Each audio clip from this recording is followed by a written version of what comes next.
Hi friends, my name is Megan and welcome to episode 108 of A Naughty Mess Knitting Podcast.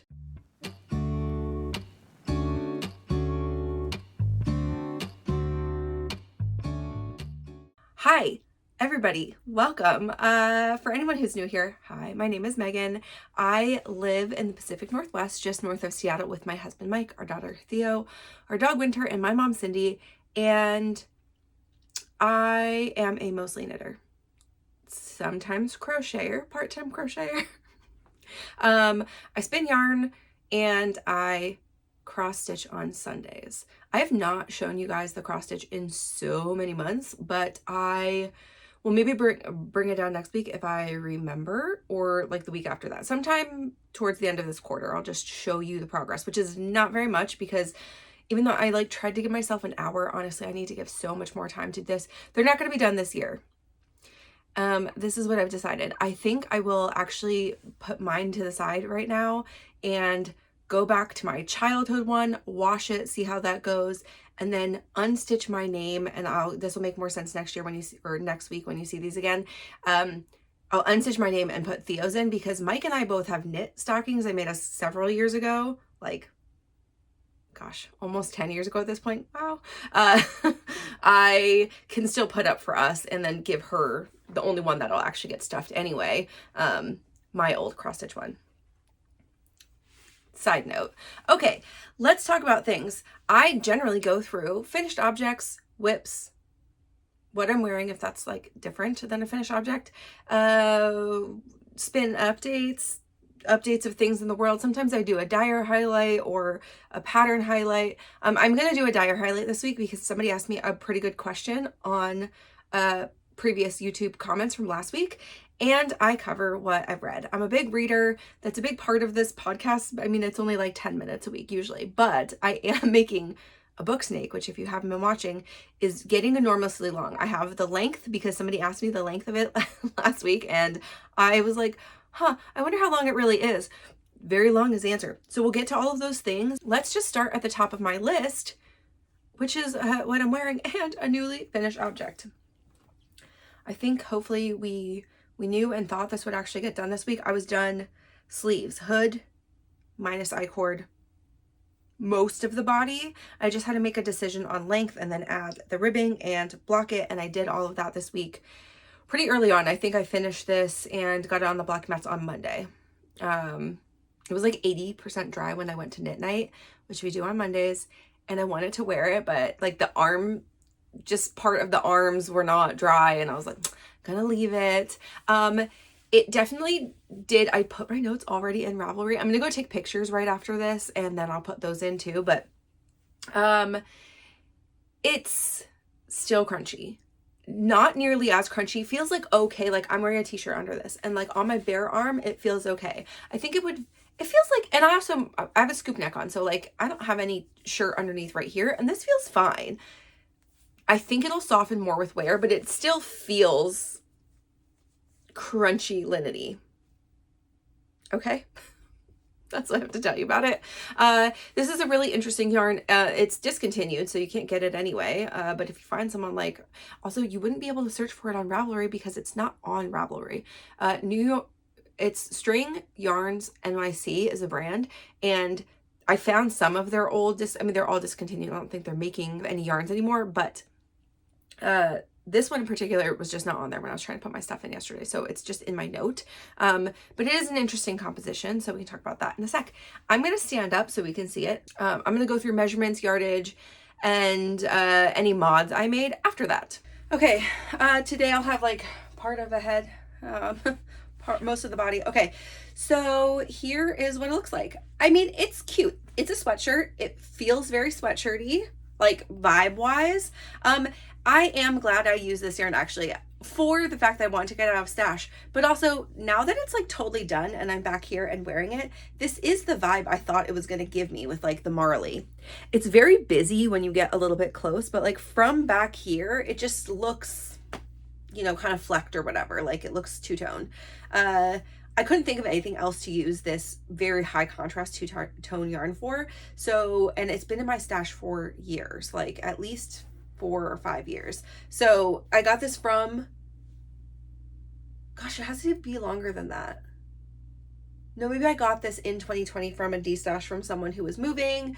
Anyway, they gave me basically all of this yarn, like a huge box of yarn for what I just paid shipping. So let's call this free. So this is a very expensive sweater that I got for free because this yarn was expensive at the time. I mean, you can't get any more. I don't know when they went out of business, so, you know, whatever. But it is cute-ish. I like it. I'll wear it. I definitely want to wear it because I think the linen will soften up quite a bit over time. The other linen things I have done that, and so that's a positive. But yeah, I did go for, most of the comments were do a bright pop of color. I took like 3 or something out of the bins of scraps, and I took a picture on top of this and showed it to everybody at midnight. And it was a little bit divided on what color to use. And then like Emily suggested mustard, which would have been good too if I liked mustard. I don't like mustard, and I wanted this to be a little bit more like summer feeling just because it's summer yarn. It is DK weight, but it's still kind of airy. So I wanted a summery color. So I went with this pinky orange color, which I've used before in like socks, I think. So, and it's just like a random one skein I got from somebody also on D-stash a while ago. So this is a fully D-stash sweater. Hoodie. Okay, I'm gonna put the hood up so you can see that part in action. I have a lot of hair. I could tuck this at some point like in. I just want to be able to like wear it with braids and it feel big enough for my hair, like not with a ponytail because my ponytails are pretty ridiculous. So here's what it looks like. It's pretty cute. The neck is kind of interesting. I'll talk about how I did that. I didn't talk about that last time. But this is like the rounded hood, so I don't have that weird, like the super like pointed peak that the other one is. The other one is just like a pointy hood is what I think the 2 versions are. But you can see it's a 3 needle bind off right here, which is fine. I'll show you how it looks when it's sitting. I'll just turn around real quick. So it's cute. It sits fine. I don't know that I'll wear it with the hood up all the time or anything, but yeah, it's cozy. It's definitely a little bit bigger than I thought it was gonna be, only by like an inch, honestly. But it just like, I think with where the raglan, again, we talked about this, I think last week even, when the raglan line is long and your full bust is here, you know, like kind of at your full bust is still where the raglan is connected, I think it tends to look bigger than if it fit closer to your armpit and then went to the body, right? Like that's just construction of fabric or construction of garment, right? I was slightly off on gauge row wise, not a lot though. And I could have probably, you know, if I wanted to be smaller, could have, you know, done that. But I did pick the extra large size. I'll go through all the sizing and stuff. And I'm happy with it because I would prefer for like this sort of plain, maybe also the fabric of it and everything, like I would prefer a little bit of space, right? I still think this would be a good one for a pocket. I still believe that. What do you guys think? I can mod that in the future. Honestly, I could buy a pattern that has a pocket that's added afterwards, but I think I could just count some stitches and, you know, knit something that has increases or decreases, probably decreases because I like those better. But I could then, and just have ribbing on the side and then just make a little, you know, trapezoid. That's all you need. I don't know. It looks fine like this. It's not like I need to have it to be complete, but I don't know. It feels like that's what I want to have in this particular hoodie. I'll probably wear it first. I have 4 balls of this yarn left over and a little bit. Okay, so I went for size extra large on this, which is 51 inches. The recommended ease is 3 to 5 inches. For me, 51 inches is like 6, but, or is like 5 or 6, but I, again, like a sort of oversized sweatshirt, so I thought that would be fine for this. I used 4mm needles for the body, which I think is what's recommended, 3.5 for the ribbing. And overall, again, I've talked about this yarn doesn't have the same kind of elasticity as like a merino, but it definitely isn't like stretched out, and it was fine to knit with, honestly. It's so funny because I did this with like a couple people felt the yarn on the cake or whatever, and then the finished thing, and we're like, wow, I didn't think that's what it would feel like. It felt softer on the ball, it felt fine knitting it, and then it just felt kind of crunchy here. But again, it'll soften, it'll be fine. This yarn again is 45% linen, so I believe that it's like the tannish grayish strand of the blue and silver. I mean, I think this color is called blue and silver, but it looks more tan to me. But anyway, the light colored strand I think is 100% linen, and then it's 33% cotton, 11% cashmere, and 11% silk. So this is all, you know, I mean, cashmere is a fiber, an animal fiber, but it is, there's no wool in this, right?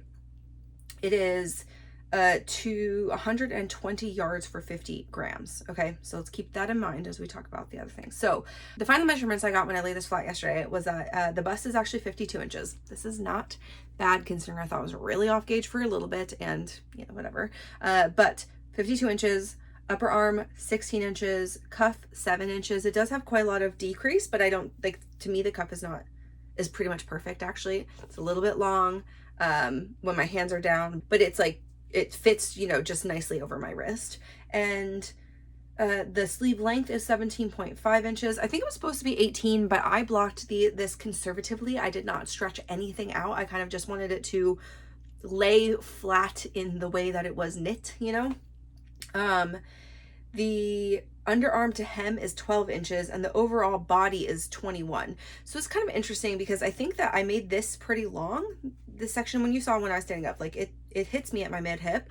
And the raglan feels long, but it's not that long of dimensions overall. Like 21 is pretty average for things that I make. So, and I didn't include the hood, obviously. I didn't really measure anything for the hood because I think it depends if it's a weird thing to measure, if it's up or not, but I did make some mods. So, the raglan I knit pattern, I started the decreases in the body a little bit late, and there are quite a lot of decreases. I did not do all of them because this is supposed to be a more cropped sweater. If I wore it more cropped or wanted it more cropped, I probably would have done all the decreases because then it would hit, my natural waist is smaller than my bust, so then it would have brought it in a little bit and that would have been cute. But I wanted this to be longer, I want to use more yarn, so I did about half as many decreases.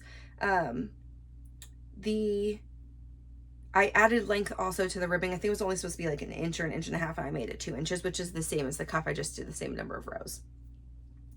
To give myself a little bit more room in the head too, or in the hood, because my head is big, I did pattern as written, whatever, the 10.5 inches or whatever it was, and then you do a set of decreases and then you sew the end part together. The decreases, I did the first part as written, and then then it becomes a little bit more rapid, and I just did them a little bit longer, so I probably added like 3 rows total to that. It wasn't like a lot, but it made it just to give it a little bit longer, and I think it's a good fit. And if it was any shorter, would maybe like be pulling back even with my hair is completely down like it is now, because again, I have a huge head and a lot of hair. So there's that. The amount of yards used, so I put 14 skeins because it's exactly, including my scraps and snips from, like, you know, I weighed it before snipping any of the yarn, was 700 grams. That makes it 1,680 yards. Thanks everybody for the suggestions on the pop of color. I really do like that. And what else do I have to say about this? Okay, let's rate things. It's going to be hard for me to judge the yarn. You can't get it anymore, so I'm not going to tell you to go buy it. And I think it's going to soften over time, so I think I'll like wearing it more. I didn't mind working with it, but it was very weird pre-washing. Sometimes this is a trust the process thing. I think a lot of like summer yarns, especially things with linen, is more trust the process. I know some people don't like to work with like 100% linen, and other people love it. And there are 100% linen yarns out there that I think maybe even just feel different because it's not got the contrast of the other thing, so it doesn't feel quite as crunchy. It's a trust the process thing. I don't know what I'm going to do with those other 4 balls. I have 4 complete balls of yarn left and like a half of one. If I don't do the pocket, which would maybe take up like 1 ball, I don't know what I'm going to do with them. I don't think I want like a tank top It's not much to do. I mean, it's 200 grams, so it's not much to do with. So I don't know. Who knows what I'll do with it. But would I make this pattern again? I found it quite enjoyable. This is like lifted increases. I don't think you can tell with this yarn. I think with like a like 100% merino, like especially a superwash yarn, I think that would pull a little bit. So like the mod thing I would maybe do in the future is I would maybe just change the type of increases. I feel like you could do slight changes to this to make like a completely different looking sweater. You could just knit it right side out. You don't have to have it the wrong side out, like the purl side out. If you had it the right side out and modded the raglan a little bit to like give that more definition, or like just the way that the slip stitches, you could flip that. And it actually looks nice on the other side too, by the way. That would be an easy way to make this feel like a totally different sweater. Like as in you could do eyelets, you could do cabled, you know, like you could do something to pop the raglan to make it really feel different. But I think even just doing very similar but flipping it inside out, you're gonna feel like you have a different product. So that's pretty cool. The instructions, you wouldn't have to change much other than your hood pickup really, because you pick up your arms like normal. The nice thing about the arms, you can't actually see it really, but this raglan line, which you can see in person, it's just harder to see on camera, because of the way you pick up, since you're picking up on the wrong side of the fabric, the knit side, you get like a kind of a pickup line, but the raglan, it just looks like the raglan continues. It looks kind of like you're, you know, you have like a knit stitch all the way around. That's all it looks like to me. So I would do it again with those little mods, but I didn't tell you is the hood. You pick up the hood like a couple of stitches in. I didn't do a real good job of making sure I stayed 2 stitches in. It didn't really matter that much. But when you pick up all around, you then just have like kind of a couple of stitches, like 3 stitches or something, that you have to sew down after. And that I found a little bit challenging, maybe with just this yarn too, because it's stiff and thick, and I was not like having a great time sewing across. It was fine. It ended up being fine. But I do think if I did it again, I would maybe just pick up some more stitches. I think it was like 2 out of 3 around essentially, and I would potentially just pick up like closer to more than that, 3 out of 4, 4 to 5 even, I don't know, just to give myself a slightly bigger hood, because then the hood instructions were not, you know, you can do that with like any number of stitches essentially, as long as you have a middle, like an even number of stitches. So that's all. That's about this. I hope that rundown was helpful. I hope that, you know, maybe that encourages you to make this one. Hoodies are pretty fun. The hood is like this is a totally different kind of hood than the Traveler, which I did earlier this year, because she does a ton of short row shaping to make a really beautiful, you know, scoop size. And this is not that. This is a very simple kind of hood and still effective. So, you know, if that's daunting to you, then you could do this. Not in pattern, obviously that wouldn't work for the Traveler as a replacement, but for any kind of sweater you want to add a hood to, you could really just add a hood. The writing style of this pattern was maybe not my favorite. It was fine. I thought there was enough instruction. She had some good video guidance also for things like picking up the hood. I don't know what it was about it. Like, it might have even just been how it was arranged that I found to be a little bit like less enjoyable to read. But I will say I'm also making the Kaarina tee from Sorry Nordland, and I don't like that pattern writing at all either. I think it's really wordy, and I think it's, I mean, this is mostly charted, so I just don't have to refer back that often, which is fine. But like the way that it's set up itself, I'm like, it's a lot. I don't love that either. I guess I just have preferences at this point. Okay, let's go. It's not going to stop me from making one. It's just whether I love that style or not. Let's go on to just show you a little bit more on my Alpine Bloom. I really am hoping I can get this one done this week, as well as my August socks, because it's almost the end of August, everyone. I still have to sew in my ends, and that's not something I really want to do. But my gorgeous Alpine Bloom, I now have 2 sleeves. So here's what it looked like. I thought that Kitchenering together to make the sleeve was really not a big deal. This is the second side, so I hadn't even done any of the knit on this. I knit my 10-ish rows or whatever, and I knit my lace sleeve cuff, And then I Kitchenered this, and I Kitchenered this, and I just didn't think it was that bad. So I do think I'm going to do it at the bottom. I have about an inch and a half left, because this whole business is almost 3 inches.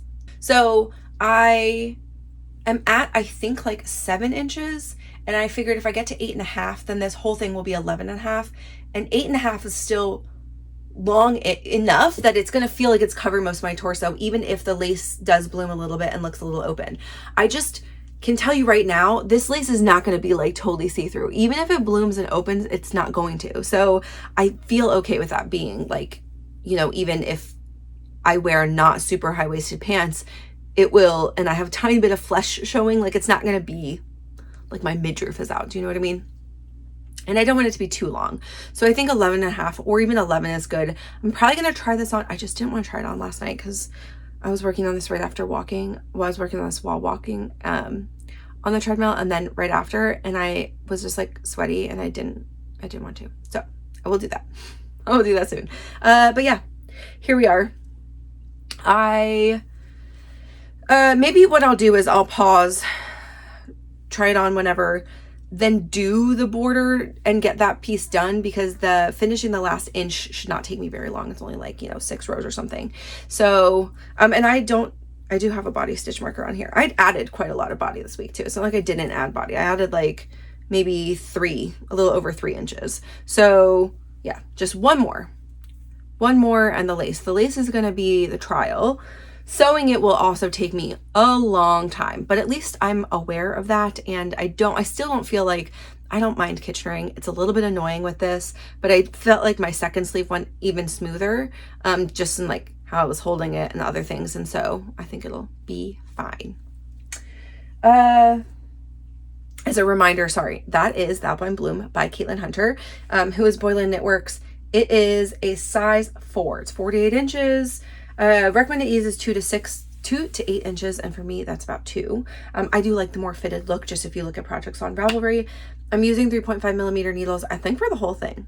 I actually don't think you use other needles at all. And then that's Pearl Soho Linen Quill in the color Kettle Black as the main color, and a bunch of other colors. When I'm really done it next week, I'll go through what colors, just in case you want to remake the same thing, but I'll also have them listed in the Ravelry page if you ever want to go back and look at it. And Linen Quill is like 439 yards for 100 grams, and it's 50% wool, 50% wool, 35% alpaca, and 15% linen. And it is that black is especially heathery, because linen just doesn't take dye the same way, but it's also like, I feel like you get some of the halo is just the alpaca. Like you can see, like, I don't know, can you see? Yeah, look at that little like brushy halo. So yeah, anyway, I'm really excited to have this one. Hopefully by, you know, early September, so I can wear it a couple of times while it's still warm, but not too hot. It's been a little hot here lately, so there's that. Next project is my August socks. So this is the DRK Everyday Sock by Andrea Mowry, who is Drea Renee Knits. This is my first time making this pattern. This has been out for a while. It's like a staple pattern. I think I've like, everyone in my knitting group basically is like, knit this sock. It is a toe-up fleagle heel in 2x2 ribbing. I've actually enjoyed the process of making these quite a lot so far. Oy vey. I do the Charlotte method for knitting socks, which means I do them at the same time on 2 separate needles. I do not like the weight of 2 at a time on 1 needle. I don't like it. I don't enjoy the yarn management of it either. I don't like it. So, and I've tried. So I really like doing them at the same time, both because if you make any modifications, you can just remember that and do it on the other sock right away. But also, you don't get second sock syndrome. And I really enjoy having my gauge match, because I don't just do one day and one the next. I'll do like both, a little bit on both at the same time. So I don't have gauge match issues, which happens to me with socks in particular. It's funny because I obviously pick up a sweater over multiple days and I don't typically have that issue. Something about socks that it's like really more dependent on how stressed, etc. I am, or the situation in which I'm knitting them, I feel like I will see more gauge changes. These feel so long. Okay, here's where I was on both of them last week, just like mid foot. I think I was like right before, honestly, I was like 4 rows or less on both of them before I needed to do the increases. You can see them on this sock here. Hold on, let me get all this out of the way. You can see the increases start here because you can see new, ribs added. That is the, the gusset you're making. And then you have essentially just the back of the heel is the fleagle. So it'll fit all the way to the back. Instead of having like a cupped heel turn, this whole thing is just like a heel turn, sort of. So you knit across part of it and then you go back and forth and you do like short row decreases to make this much larger, if it was a lot of needles or a lot of stitches on the back needle, and then you get back to just like whatever your ankle stitches should be, your ankle count. I thought it was actually really smart how then she did some of like the very last decreases so that you get into the round in a good place and kept it even without any gaps. And so yeah, we are now, I'm into like, I don't know, I have 10 rows I think on both socks for the ankle, like up the leg, and I can make these as long as I want. And I do think that you just end by doing like a regular like Italian bind off where you have to like flip the switch or flip the stitches to make it like a 1 by 1 in one round, and then you sew it off. I have a way to do those, like there's a video on YouTube that I followed before to just do a 2 by 2 bind off as is. You just essentially are manipulating the yarns to not have to do that round, but you still do that, to when you take them off the needle. Kind of, sort of. Anyway, I might do the regular way just because it'll be easier with this very small needles, but I don't know how long I'll go. I have this much ball left of yarn. I think it's supposed to be like 7 inches or something like that, which is, a lot of this foot. But I did most of that in a week. So like, I really think I can do this if I just focus on doing these this weekend. In the time that I have, which is not the most fun thing to work on, but maybe I'll do these while I edit tonight too, because I don't really have to think or look at them. They were my on the treadmill, like walking thing for a while until I got to the heels, and then I needed to like obviously focus and do that. I actually think I did one of the heels on the treadmill, which was fine because I was wearing a pin and it was okay. I could go back to this, especially if I'm not going to do my Alpine Bloom while walking. So maybe that's what I'll do for this weekend, is just do this walking and sitting. But yes, hopefully these will be done. If not by the before the podcast for sure, within the first couple of days. My next sock, I believe, is going to be a self-striping sock for my sister-in-law. That should go really fast. I love self-striping socks because they go so fast, but also just be stockinette. So here we are. I am making the largest size of these too. So this is a size 11 or men's large, as they're written both ways into the pattern. So it is a lot of sock to be knitting too. It's like the most number of cast on stitches, I think, is 76. And it's got quite a lot of good stretch. I hope that they fit him. These are for my father-in-law. In my year of socks, it'll be, even if I'm off by a couple of days, I think I finished one other sock on like the 2nd or something of the next month, but that's pretty good track record. I mean, like, we're going into 8 full months of pretty much on time socks, which I'm not mad about that.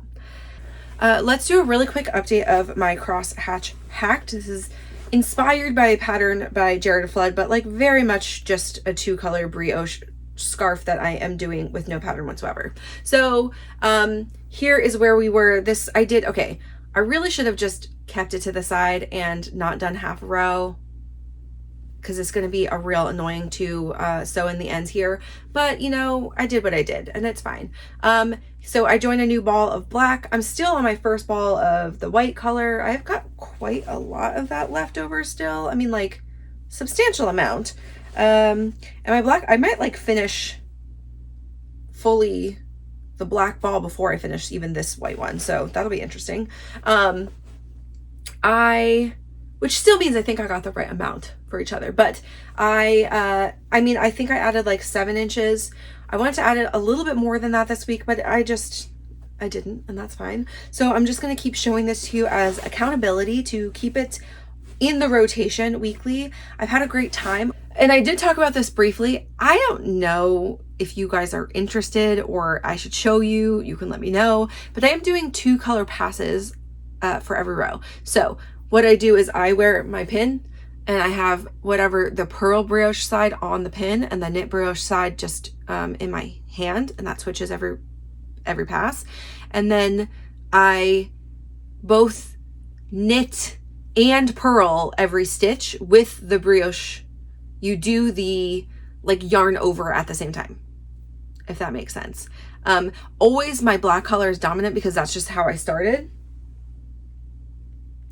the passes. And so you can see here the like extra like loop over is always on the white side, so it's always the same every pass.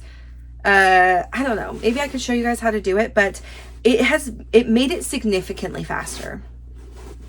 I don't know, I mean, I could time myself if I just did a regular knit or a regular brioche row in sequence. Like you'd have to do 4 rows essentially for the 2 that I do, but I know that I do it faster. It's probably about 60% faster. Like it's a lot faster. So it also makes it like, I don't know, more engaging or something. And the yarn negotiation is actually a little bit easier for me because I'm not like having one and they don't get twisted because I'm just always using 2. That's all I have to say about that. I am using 4mm needles, and I'm using Ulysse as my white, which is a sport weight yarn, and Heavy Merino from Knitting for Olive, which is a worsted weight. So they are 2 different weights on purpose. And that's all I have to say about that. Let's go to my Kaarina team. I got a lot of good progress in this one too this week because it's a t-shirt, and I would like to maybe have this also before it gets too warm. Even if I don't know. Maybe I will be able to. I did quite a lot. So last week I ended my first ball of yarn. That's when I showed it to you so you could see this like lush little cable pattern. I finished the back then, which was just straight knitting at that point, and you know, maybe 3.5, 4 more inches or whatever, 3.5 inches. Then I picked up the fronts, and I honestly don't know how on gauge I am. I'm a little off gauge. The neck feels a little bit small, but I mean, let's put it over top. It can go over my head. And this does kind of have, no, I think that's probably fine. It'll have an inch or so of, I think it's not a folded collar, but you know, if I wanted more structure, I could make it a folded collar. And then, but I did pick up for both fronts, finish those, cast on a bunch of stitches because you do essentially, this is a repeat, this is a repeat, and then the whole middle is a repeat. They both have, like, it's funny because she wrote the main chart out entirely, but it's just repeated 3 times, like plus 1 extra of the braided on the outside too, right? So, I mean, I just feel like she could have made that chart a lot smaller. It's fine. Like, especially for the main chart, because there's no changes, there's no difference. Sorry, I'm messing with this a lot. So this is the front. I am now into just flat knitting this until I get to wherever it's gonna fit that they match, like lengthwise too, because it tells me like, you know, 10 inches or something. So I think it's 1 more, but maybe it's even not quite 1 more. I don't know. There's something. There's some amount I have to do. I'll do some math, figure out if I'm off gauge at all, row wise, I'll figure out how to sort of match and meet that up if it's a little bit different for the inches suggested in the pattern. So yeah, here we are. I would like to buy next week. This one has been really, I mean, it's just been really enjoyable actually. I would like to get this to join in the body with a couple of inches. I mean, I feel like that's like not a crazy thing considering how much I knit on it this week. And I didn't feel like it was a predominant project. Like I just knit on it a little bit, kind of every night, every other night, because it's a lot of, I mean, the chart, I have to read the chart.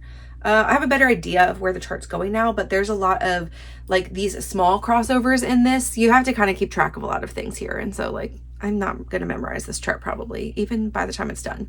The sleeves though, when you pick those up, are just ribbed. So that's exciting. I didn't look forward in the pattern at all, but I doubt she put any short rows in the rib, but I might, because I think I will like the way that that fits more, because this is not really the very droppy, or it's not going to be on me with the size I picked. So I might want that, like, sort of, you know, give myself a little bit of a cap in that. It's pretty easy to add short rows into any sleeve, and even a ribbed sleeve is pretty easy, because you know, it's not like a cabled pattern or anything. I am making size 4, which is 51.5 inches. I do think I'm off gauge stitch wise. I think I didn't I realized this last week after, because I was like looking at the pattern. I just read something wrong in her instructions again, because I don't love how she has some of her stuff laid out. There's too many words and I just wasn't paying attention that this is supposed to be a 4mm needle for which is what I did my swatch in. So I should have known that too. But I picked up a 3.5mm needle, and that's what I knit in. And that's what I'm going to continue knitting in. It's actually close to gauge. 4 would have made it be like maybe a little bit too loose looking for the cables even. So I'm not mad about it. I'm going to block this, and I think I will block it, pin it, and give it a little bit, like, to really open up the cables entirely. And I think it'll get me pretty close, like maybe 50 inches. Yeah, so this pattern is supposed to have, the recommended ease is 10 to 12 inches, which, if that's what Sari's wearing in her picture, looks great on her. 10 to 12 inches on me does not typically look great, especially at my bust, because my waist is smaller, because my shoulders are not super broad. And so it just, like, I don't know, it looks like dumpier. Like, I just feel like I look frumpy. And something like this with all these cables, like even on Sari, like it is dropped more on her because of that, but I just feel like, I don't know. I just feel like that wouldn't look that cute on me to be that big. Also, I didn't want to knit that much, even though I probably had the yarn to do it. And again, this is also discontinued yarn, so I'm not sure what I'm going to do with, like, if I have an extra skein of it. But yeah, anyway, picked something that is 5 inches on me, which I feel like is enough ease. And if it's even a little bit less because the gauge is off, is going to be fine also. Okay, let's talk about Berroco Fuji, because I did not really tell you anything about it last week, I don't think, or like the actual composition. So this is Berroco Fuji. It's a discontinued yarn. Again, sorry about that, but to give you some like concepts of what you could replace it with, this is worsted weight, though the yardage is I think a DK weight, right? So it's like 252 yards per 100 grams. They come in 50 gram skeins, so it's 50 grams for 126 yards. That's a DK weight. I think it's knitting up at a DK weight. This pattern is a DK weight. I'm obviously gonna be closest to gauge, so like it's fine. It's called a nubby tweed yarn. I think it's because it's got that other color running throughout it. So all of the colors have like a little bit of depth or whatever. It is 38% silk, 25% cotton, 22% viscose, and 15% nylon. So quite a lot of, you know, like manufactured in there as well. But it's just like really interesting. I think from back here too, sorry, I laid it on the ground already. I think from back here, the color reads like mostly gray. In real life, you can see that like little bits of light blue, like with your eyes, even at a distance, it has like that tweedy light blue look. So I'm pretty pleased with the color. Yeah. So I don't know. We'll see how I feel. I mean, it's soft. It feels softer than this. Like it feels, it has a little bit of that like cotton or silk quality, where like especially when it's like silk noils, where it feels like, I don't want to say wet, but it has like a strange feeling to it, like on your fingers. Whereas I feel like non-superwash wool feels very dry on your fingers. Do you know what I mean? Like it's opposite of that. Wet is not the right word, but like that's the only thing I can like think of right now. It's not, I don't know what to tell you, but anyway, that's how I feel about it. And I got this, I think, from a different D-stash, and I did pay for this. But yeah, I have like, I think I've now wound 4 balls. I think I have 3 or 4 left. This is almost the end of 2, so I will be quite fine on yardage. Probably be able to get through the body in 4, which would be like 2 regular skeins and then the sleeves. So I'll probably have 2-ish left over, which is not awesome because I want to use all the yarn up, but we'll see. We'll see what I do with it. And I think for this one too, this yarn, if you like the look of mine, if you go on yarnsub.com, there are actually a couple that I feel like would look really similar. Composition a little bit different, but like really similar in that like has the tweedy bits because of, you know, the cotton and the silk. So that's my suggestion. Okay, I cast on 2 things this week. One of them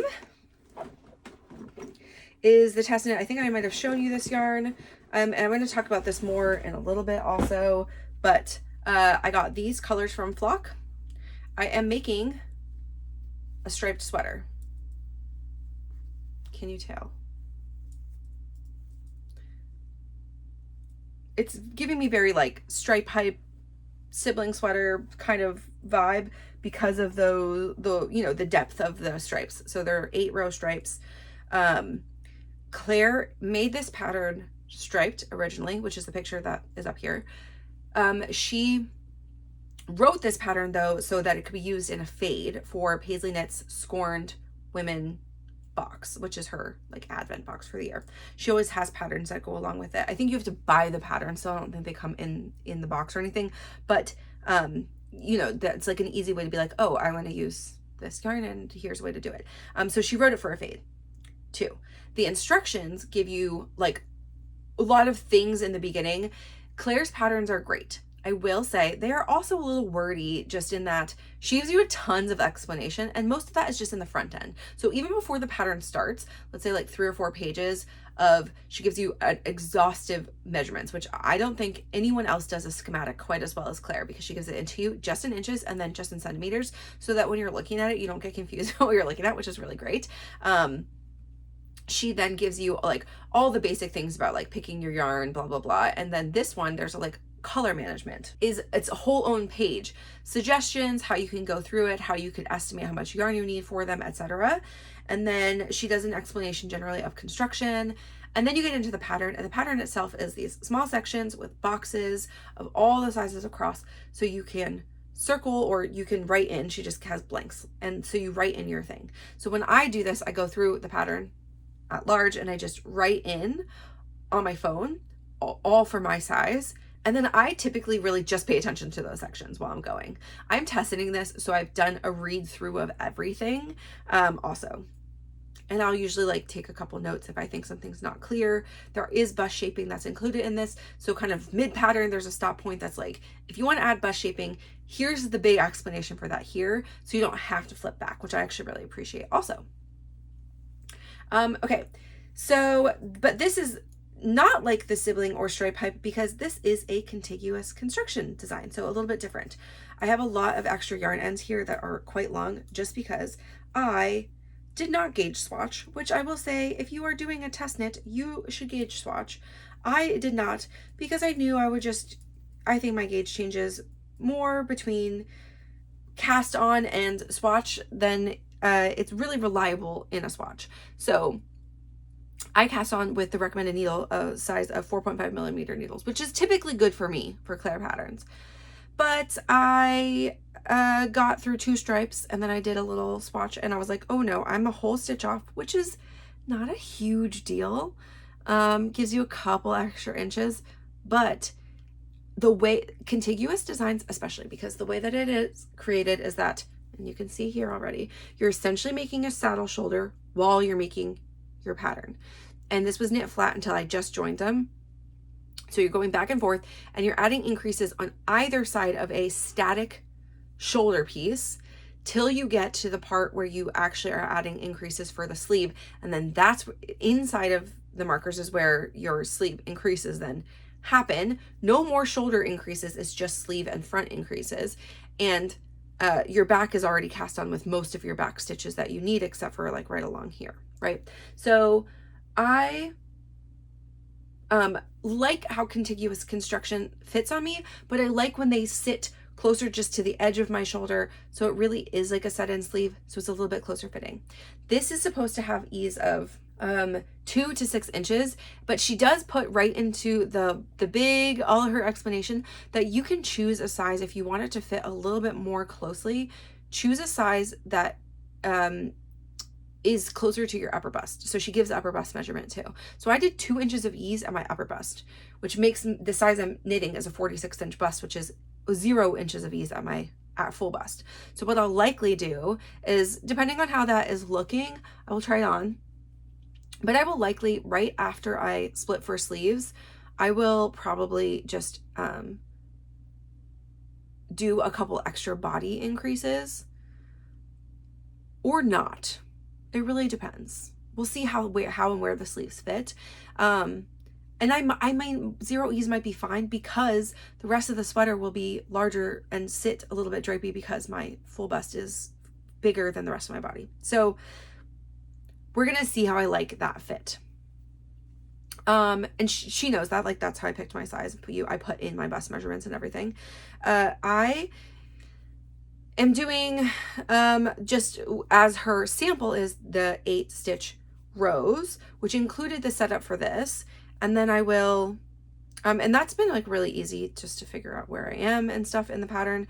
And so I just joined for, in the round now, and I will continue knitting the rest of this shortly. The yarns though, these are both woolen spun 100% non-superwash yarns. The light purple is 100% merino, and it's a one of a kind, probably from her cookware collection. I think that's what it was actually called, last year's monthly subscription. And then this one is from the Cinderella collection, which is called Max, My Smelling Salts. And I really like both of them. They're a little bit different feeling. The yardage is different. This has less yardage than this one, and they are still both DKs, but this one is 270 yards for 100 grams, which is pretty good for a DK, but definitely feels a little bit thicker than this one, but not by a lot, honestly. This one is 328 yards for 100 grams, but is not a sport weight, because I think of the way that it's going to bloom and just like all that air trapped in there this is like Ulysse, guys. Ulysse is also a woolen spun yarn, and it's 400 yards for 100 grams or whatever, but you can knit it at a DK weight because it will bloom, and just that air takes up so much space. So these are my 2 skeins. I only have 2 of this and I have 3 of this. I still want to do my edging, at least my neck band in this, but I may do the wrists in this. It sort of just depends on where the colors fall and what I'm feeling like I have enough yarn for. So like sleeves, I will just make them accurately, but I'm going to do the sleeves before I finish the body. So the body, if I'm close to out of this yarn and am not able to do, even if the stripe would end there, I would just do it with this, and I think that will be fine. I think stripes, you kind of have the freedom of that your edgings can look like a next stripe, or it can look like it can be in whatever main color you decide. I think that's up to you.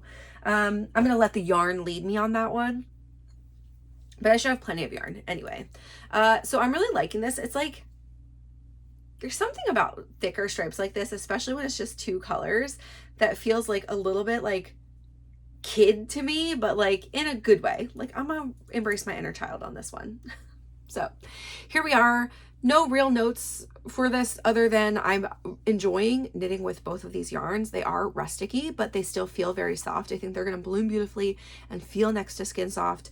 I really enjoyed, like, contiguous constructions are mostly all the same. So this is not going to be groundbreaking, but I love doing that in the beginning because it makes it feel like it goes so fast. You have these like quick things that you need to accomplish.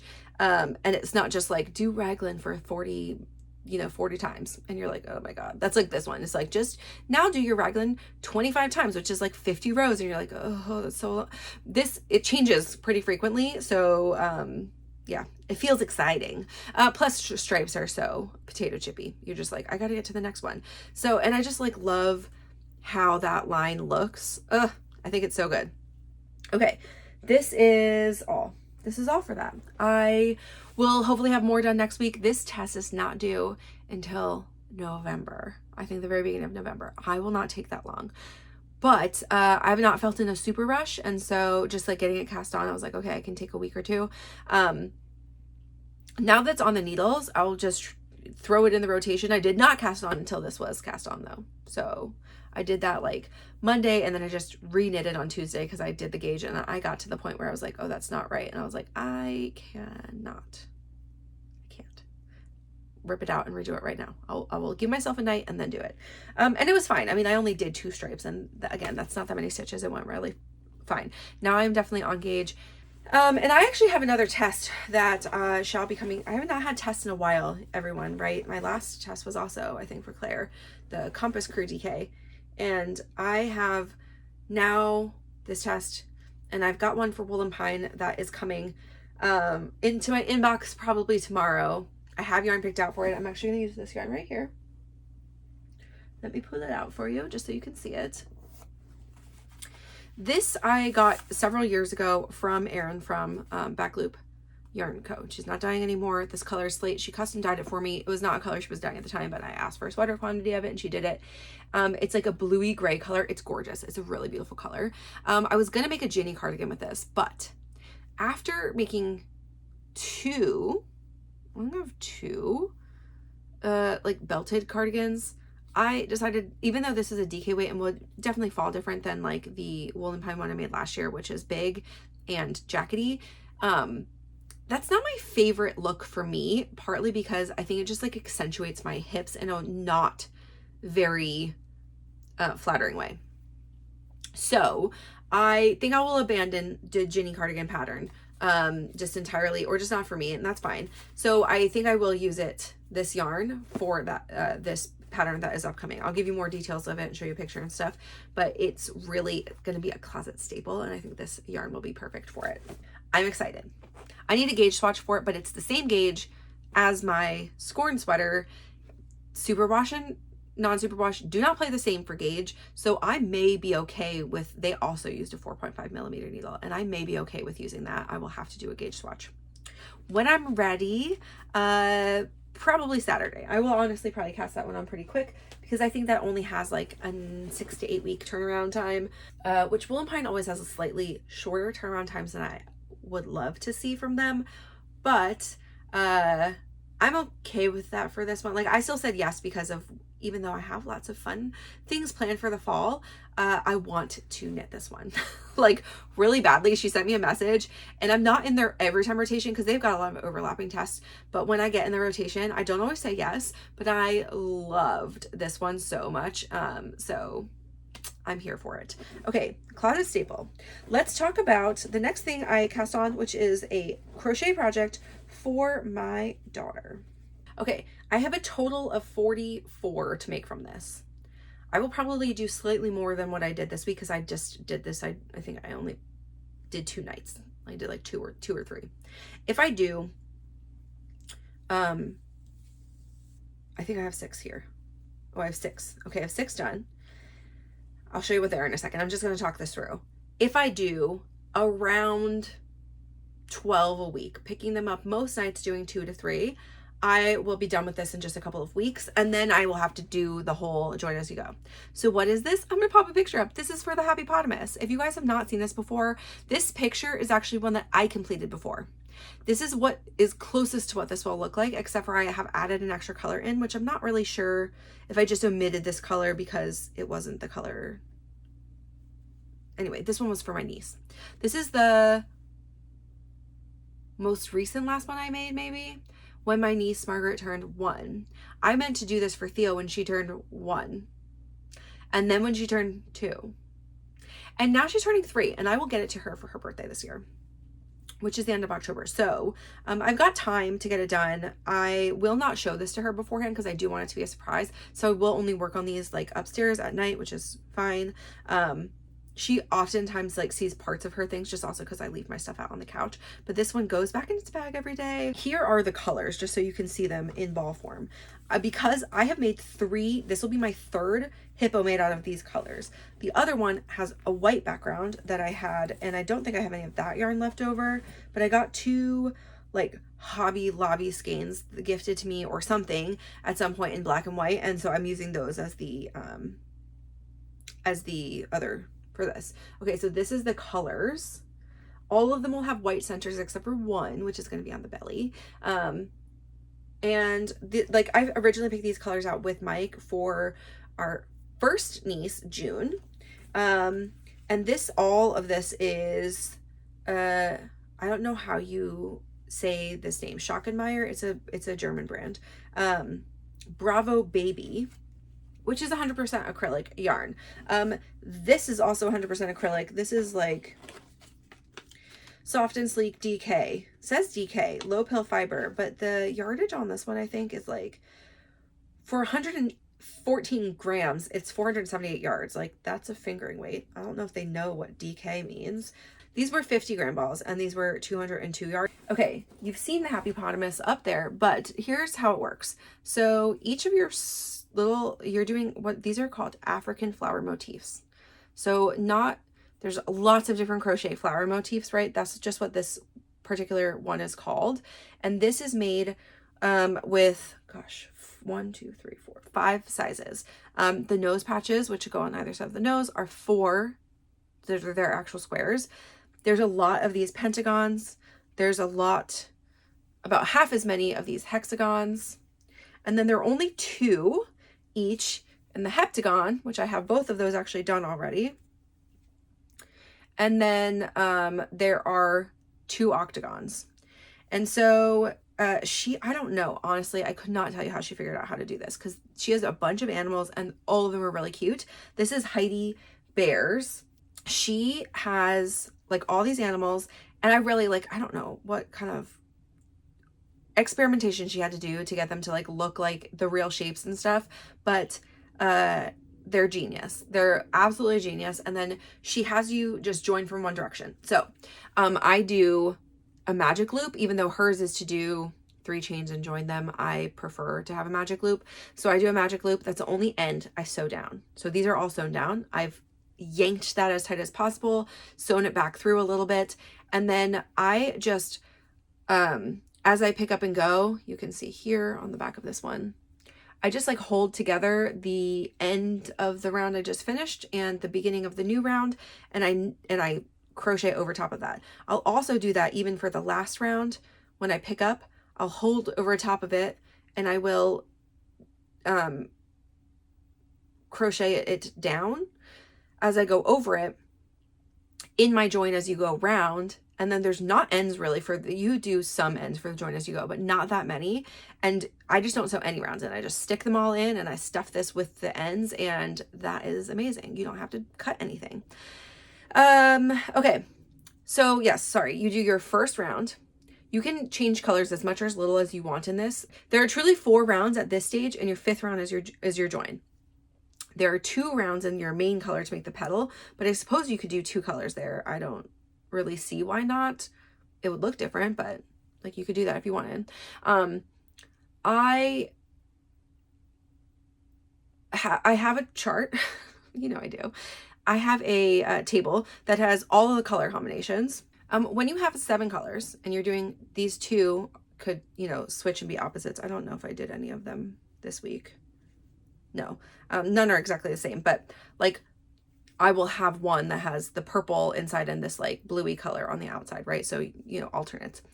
You can make 42 of these be unique, of one color that will repeat. And then I will have one of these that has a yellow on the inside and a white flower, and that will be the belly. So, and I have 44. So, I mean, not like really intentional, but that's how it worked out.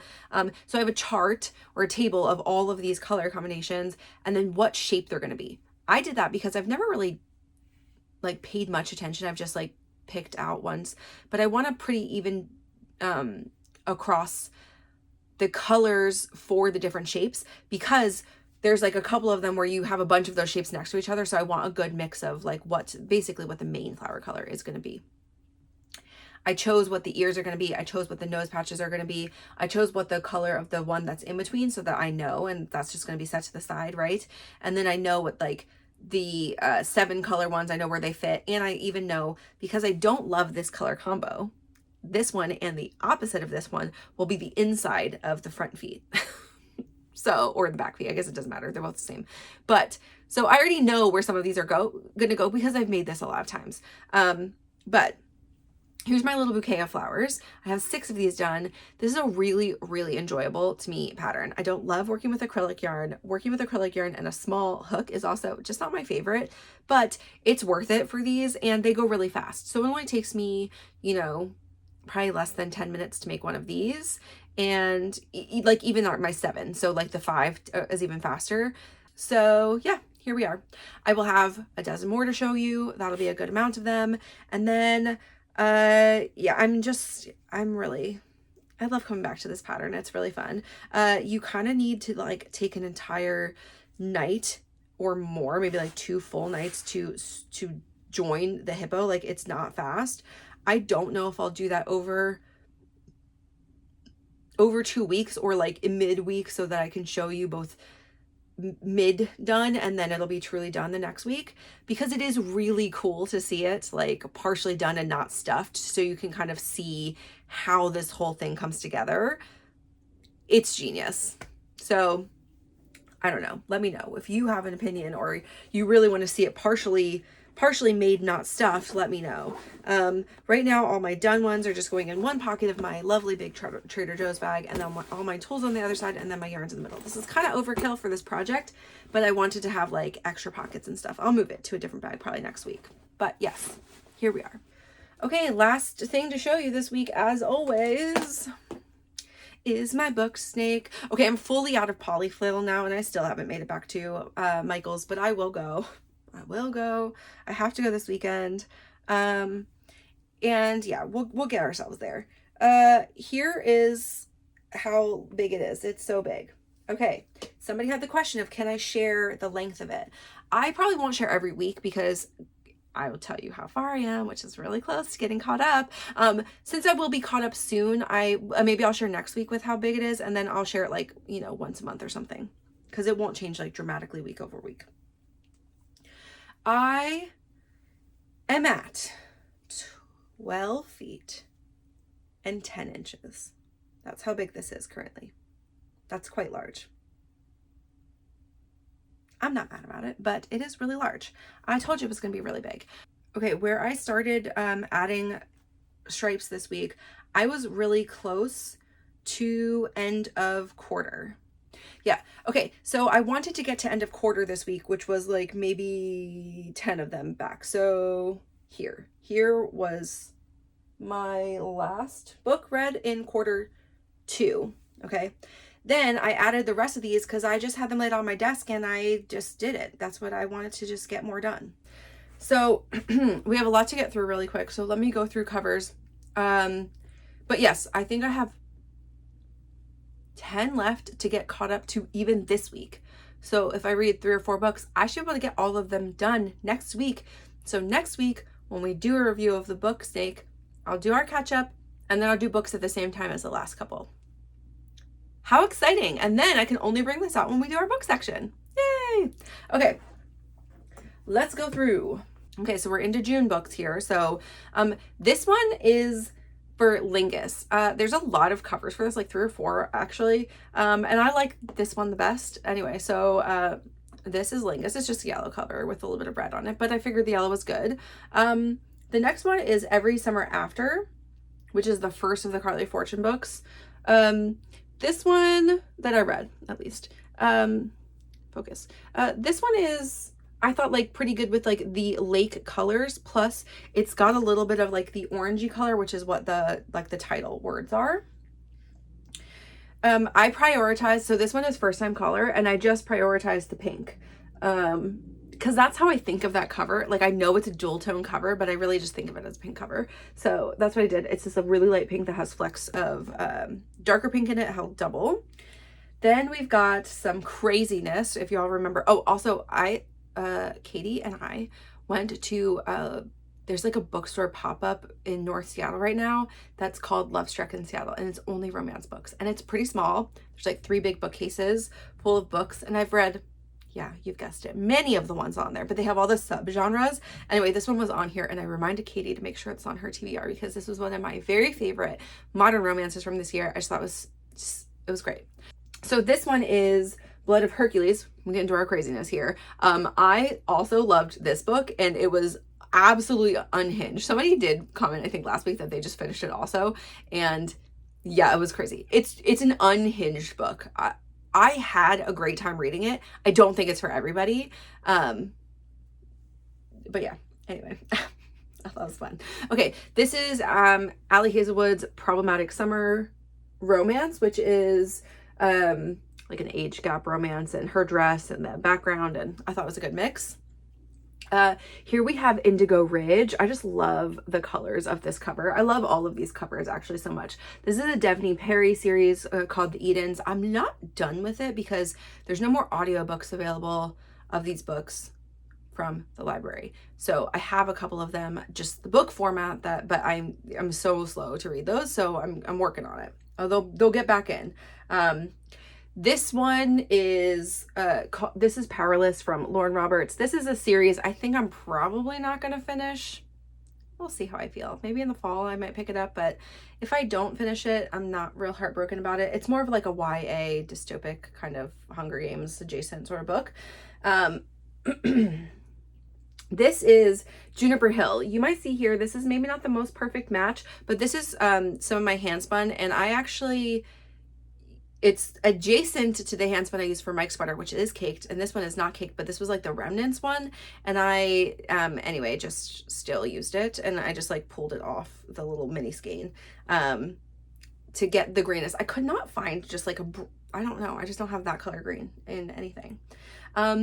This one is Oathbound, which I really like. I feel like it gives like the dark ambiance, and it's like all the shades of purple, and there's like a little bit up close you can see there's like blues and like burgundy reds too, which is like very the vibe of the color. That's the 3rd of the Legendborn series by Tracy Dion, and I really enjoyed the series. I think this one would have been better too if I had read them just back to back to back, because she also just throws you in without a lot of context.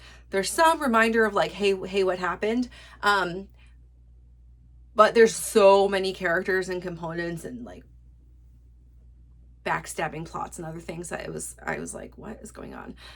This one felt like pretty divergent of the other ones too, because they're like sort of in the real world facing this problem instead of at school. And I liked it, but I didn't like it as much as I liked, I think, like the first and second ones. Really, the first one is so good. Then this is The Black Tongue. This one here is The Black Tongue Thief by Christopher Buehlman.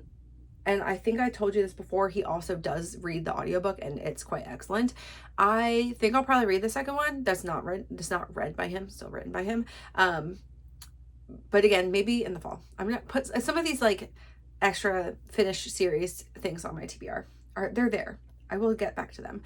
This one is called Garnet Flats from the Edens, also by Devney Perry. Okay, this one is the end of Q2. Yeah, this is the last book, finished the end of June, called Inside Out, which is one of the Lauren Dane books, the Brown family books. I think I read one more of those, and then maybe I didn't even read anymore. I need to get back to those just because the last one, or the second to last one, is the one I wanted to read the series for, so you can figure out what happened with the couple that's in the Delicious series, who are just side characters because they already had a book here, right? Like, I don't know. This one is When the Moon Hatched by Sarah Parker. I still have feelings about this book. I wanted to love it, got so much hype, and maybe it was just overhyped for me, and I didn't love it as much as I thought I would. That's all. Okay, this one is called Caught Up, which is the second of the Into Darkness series by Navessa Allen. They're dark romance. This one's like a mafia guy trying to get out, kind of stalking a girl. Then I did use Take It Off in the Fourth Kingdom of Ash, which is what my Take It Off sweater is made out of, obviously. My Compass Crew DK. It based on lines in the 7th book, and I think it actually goes really well with the cover. Look at that. There's like a little bit of this like rusty color, which is like what the flowers sort of look like, and then the background is that like gray gray ashy business. And so yes, anyway, I thought that was appropriate. Okay, and then this is the first of the Love and Fate series, called The Maiden and the Unseen, and I thought this was like a rose color with the green of the background. I did not like this book that much, and by Jeanette Rose and Alexis Rune, and I won't read anymore. It's just what it is, but that's a series, I guess. And then this one is The Ever King. You guys, I have to get back. I think this is just a duology, and The Ever Queen is the second one. And this left off on a great cliffhanger, and I really want to read The Ever Queen. I just got like a flood of books. Like all of these books have just been on my TBR, and then all have been flooding in recently, and I need to get back to that one because I really, really, really enjoyed this book. This was one of my favorites from the last couple of months, right? The Eversea series is what it is, but it's just a duology. There might be like a 2.5 also, but anyway, it's a duology. Then we have A Court of Thorns and Roses, and I chose for these mostly just the background colors, but I have perfect for all of them, so you'll see some mixes. This is the 4th and final from the Rebel Ranch series by Lila Sage, called Wild and Wrangled, and I picked something kind of crazy because I feel like it's got just all of the colors of it, like a little bit of his t-shirt color here, but a lot of like the sunset color in the background, and like a little bit of the field. And I just thought that was like so nice. That cover is really, all of her covers actually I think are pretty beautiful, but none of the 2 characters on the front are anything like I imagine them looking. I wish that we could just extract the characters off of the covers and just have the background, and I would be sold for those. Like none of them are how I thought that they would look, really. Like, I don't know, whatever. This is A Court of Mist and Fury, which is the second of the ACOTAR books. And then I've got Alive and Wells, which is the first of the Wells Ranch series. I just finished the second one we'll talk about this week, but by Bailey Hannah. It's my first Bailey Hannah books. These are Canadian cowboys. No need to say anymore. Obviously, I'm here for it. Then we've got this one here, which is the second of the Carly Fortune books I read, called Meet Me at the Lake. I think this cover is really beautiful. It's got really beautiful colors in it. I liked more than the first one. I really didn't like the first one, everybody. I think I told you this. Like, I gave her another shot because I had people telling me that they were good and worth it. I did not like the first one. Second one was okay. I think the problem was a little bit more interesting. The third one I actually liked for the most part. Still just, yeah, she goes back in time. This is like, not back in time, but like she revisits, it's a lot of memories type book. This is Rewind It Back from the Windy City series. I think this series is done now. I mean, it feels like a recap for everybody. This is Rio's story. Rio's our sweet little baby, and we just love him so much. So I'm glad he got a story. I'm glad that it was what it was. It was fantastic. Then we have Runaway Ranch #1 by Ava Hunter, called Tame the Heart. And I won't read any more of those either. That's a DNF series for me. I mean, honestly, the book could have been a DNF. I found the like problem. This is like a Montana Cowboys. I think I told you this before. Like, I found the problem to be pretty off-putting because I really didn't like her reasonings for being dishonest and what she was dishonest about. Like, I just, like, people have secrets and stuff, but that's fine. But I didn't like it. It gave me a lot of the ick. But also, like,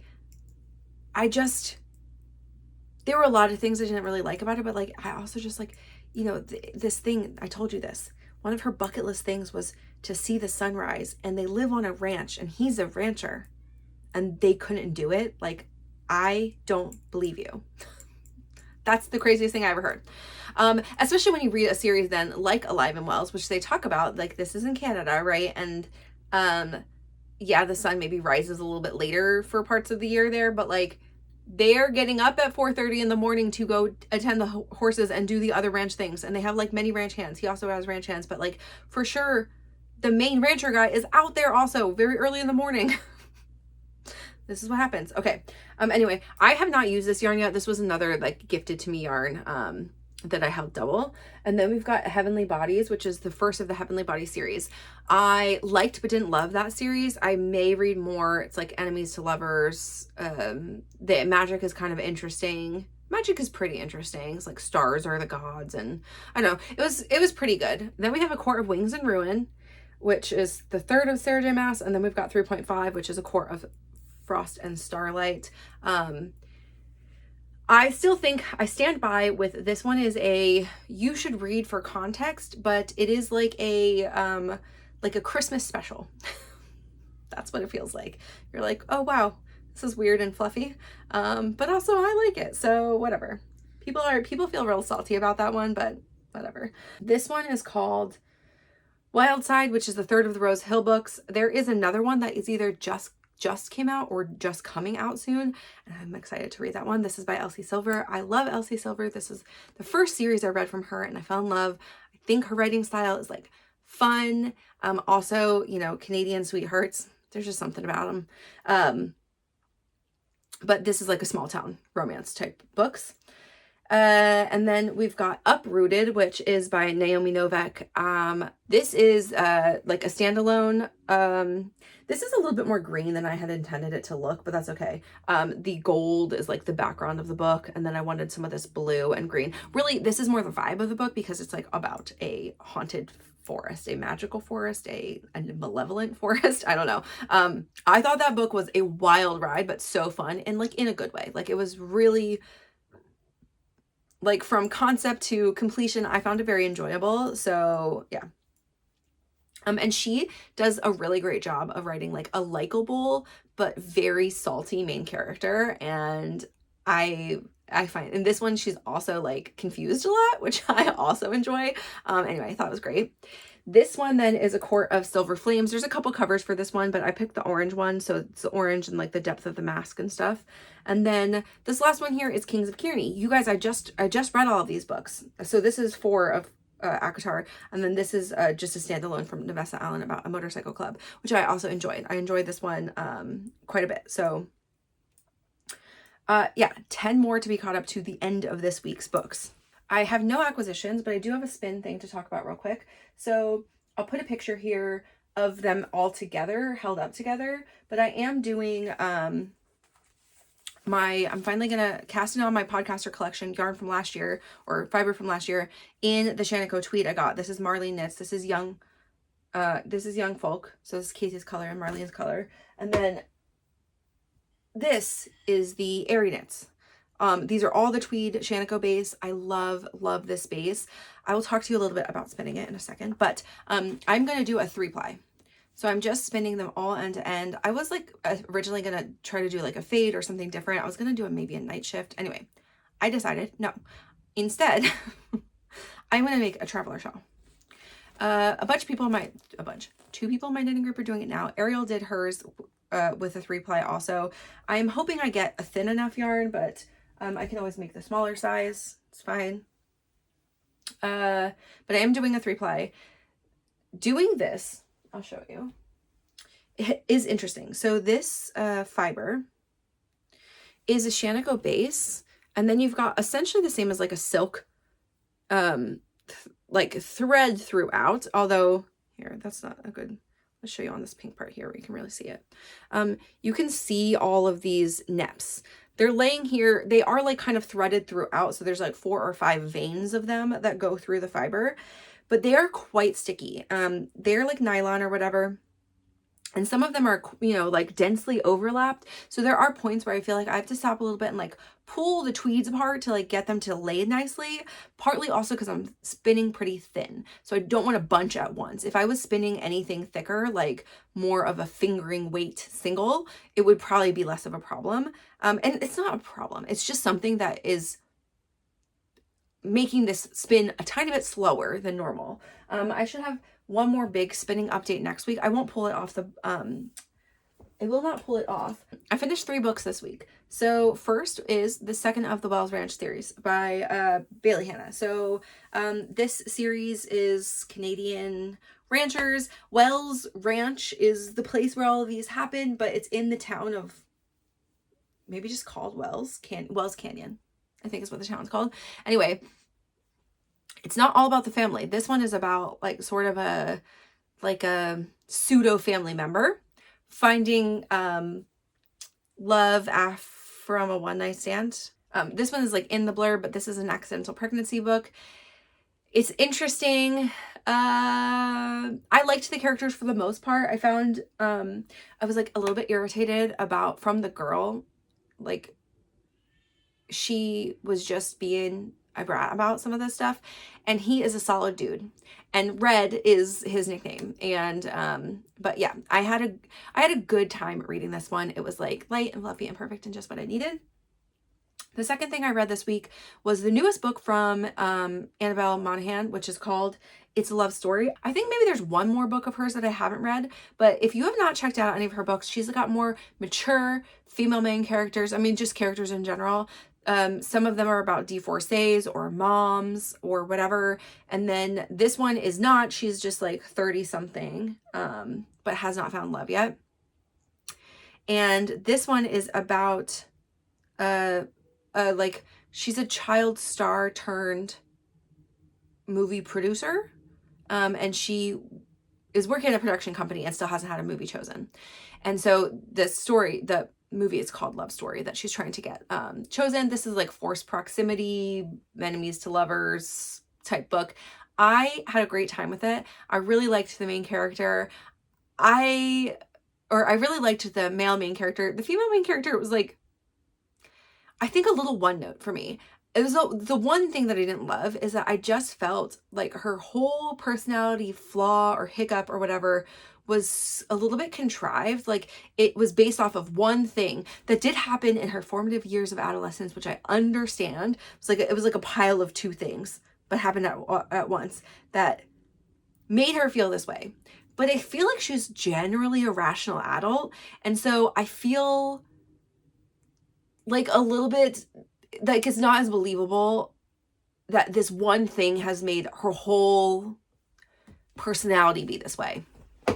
So yeah, I don't know. I felt like that just felt like just not that believable. Not that like, it wasn't very rational.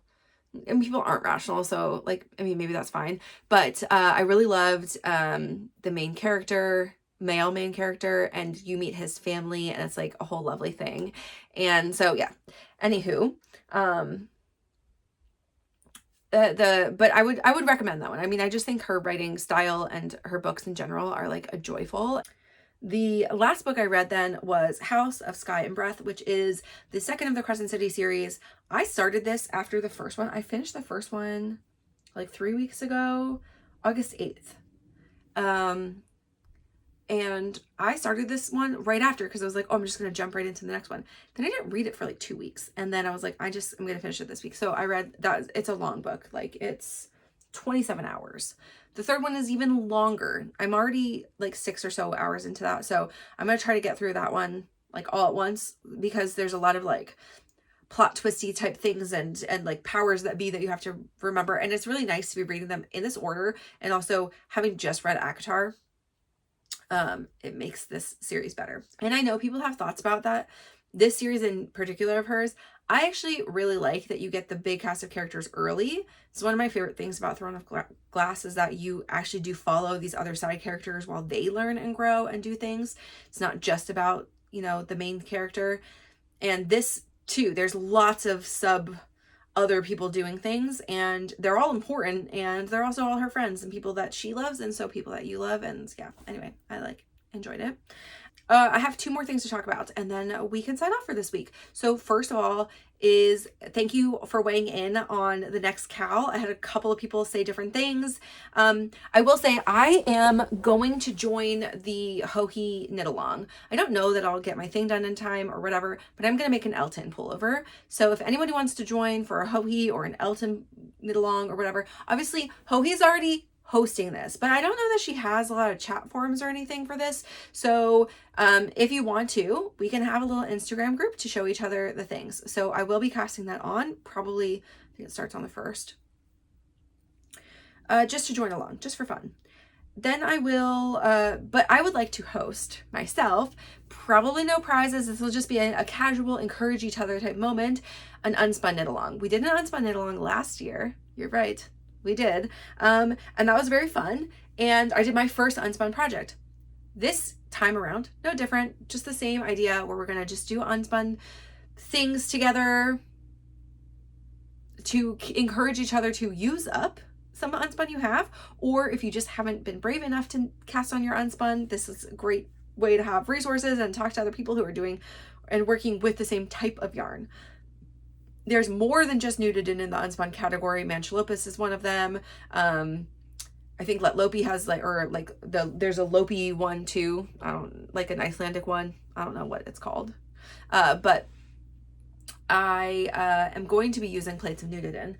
I'm still torn. I'll either cast on the Finest Kind, which is one for Mike, or I will cast on the white sweater, the white oversized Seasons cardigan for me. I'm undecided.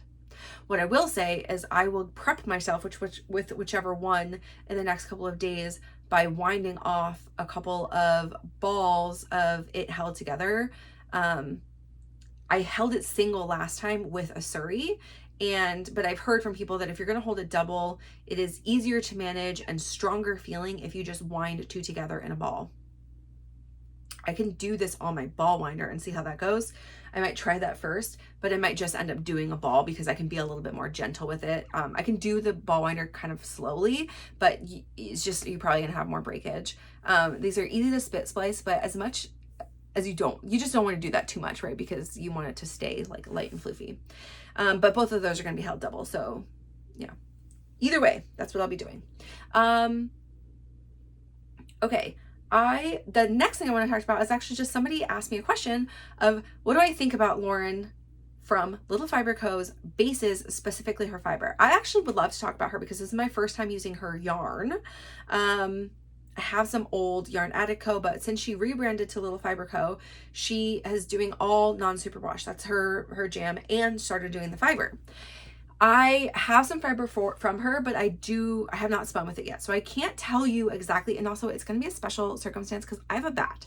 So she's doing braids. She sometimes does a collab with Kira Wiggins, who's also East Coast.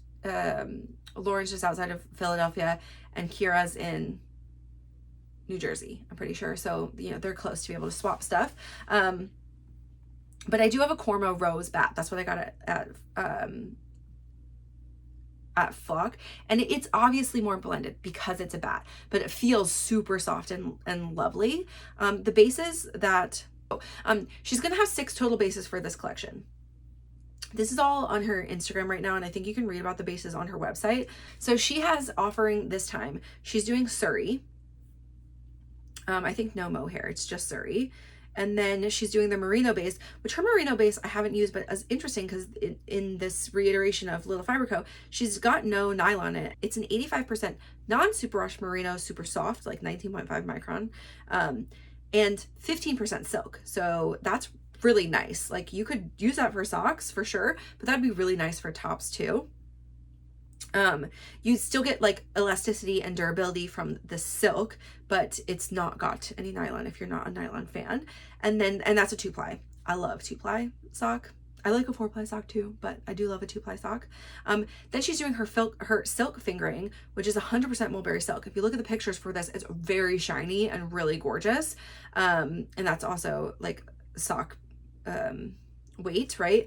And then she's got her new woolen spun Corriedale fingering and a DK, and I'm just gonna assume those are gonna dye exactly the same. I did feel the fingering and it feels nice and light. I think that maybe Ariel got like 2 or 3 skeins of it because she brought all of the Cinderella collection to Flock.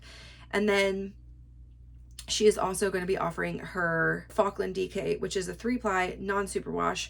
I don't think it's woolen spun, but it does feel like it's kind of crispy, kind of rusticy, but like soft still. And I think that Corriedale and Falkland are like on par for being like the same ish level of softness. And I do think she might have posted this, but like she has decided to do less bases just because that's easier for her life. She offers more bases than this in general, like if they're available, but like she has a BFL sport, which she's not doing this time. And I think that's like, obviously that's her prerogative, and I think good for her, but she's probably also doing things that she thinks are going to be better sellers for this round. Okay. But what I have to say about that is like working with the Corriedale so far, I have the merino and I have the Corriedale both in that sweater.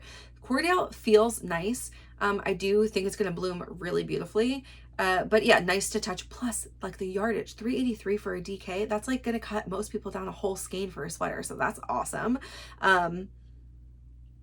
And I touched the silk and I touched the sock, merino sock, when I was at her booth. I touched all of them. I touched her Falkland too. Her Falkland feels very much like what the ZZ and Witchfire Falklands feel like, which are rusticy feeling.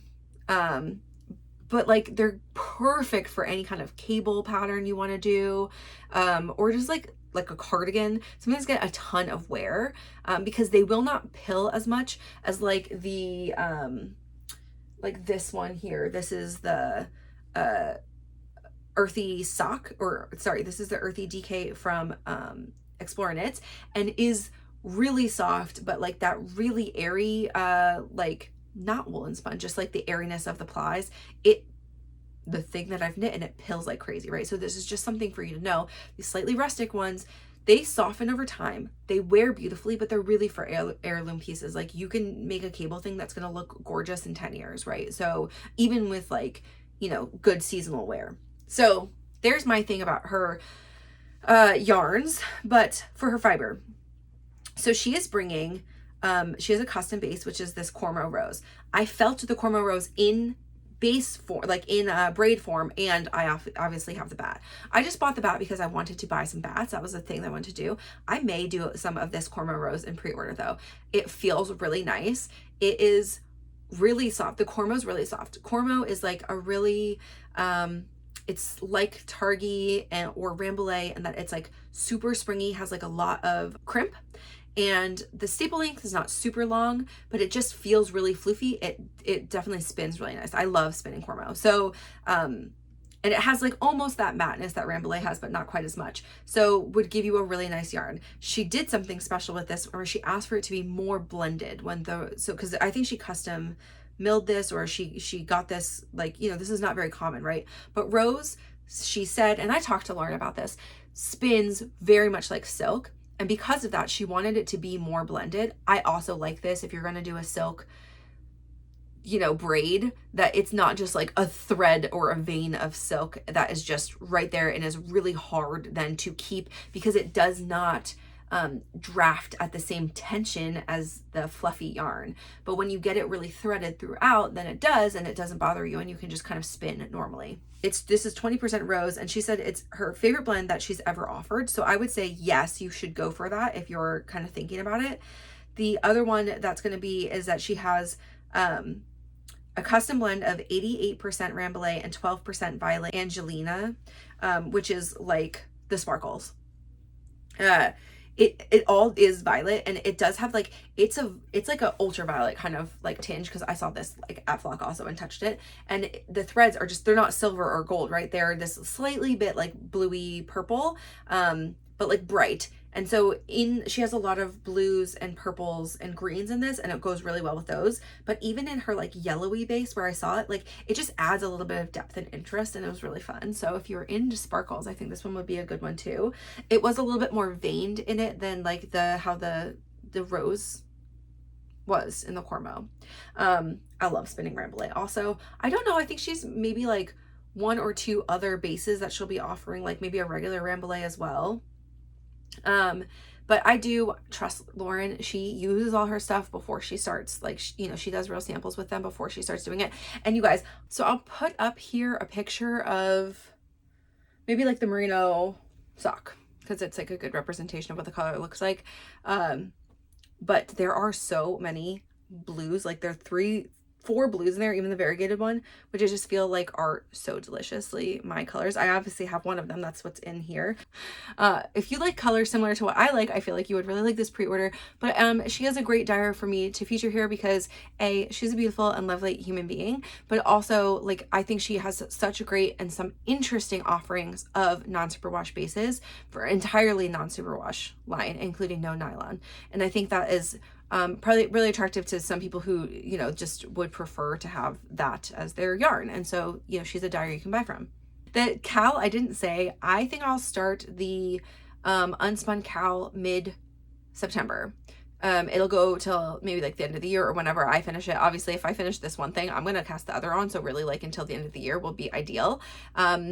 And if you are interested and you want to join, I'll probably put something in the Discord also. I'll create a channel, which you can just choose to chat in. But you can let me know too if that's not a forum for you, then like we could always shift it over to Instagram or somewhere else. But it's a great place for us to just like share pictures and encouragement or ask questions or other things, especially because I think unspun sometimes leads you to, like, if you're doing a pattern that's not written for unspun, then sometimes you have to do gauge adjustments, and so you might just be able to get some feedback from others. That is all I have to share for that. If you're doing an Elton though, and you want to join along with just like a separate side chat, because that's, I think right now, Jennifer's the only person who was like, hey, me too. And I was like, oh, okay, that would be fun. Let me know, and we can just also do a little side chat there too, wherever is convenient. So I'm always excited to buddy knit with y'all, and yeah, it's good to have encouragement, and I'm glad to be getting some of this stashed stuff out of the stash for my flat lay picture for January. So if you have any questions or comments or other things that you don't want to share below, please feel free to message me on Discord or Instagram or Ravelry. But otherwise, I would love to hear below, what have you been working on this week? Are you excited for an unspun cowl? Will you join along? Same with like the Elton, or if you're not doing Elton, if you just are doing something for the Hohi cowl, we could also just be in a chat together for that. That's fine if Hohi's not doing hosted chat, which I need to like look back at the stuff for that.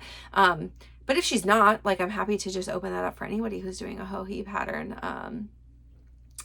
And yeah, anything else you want to share with me, I'm here to be your knitting buddy. And so I love to hear all the things and, you know, get all your like feedback for everything.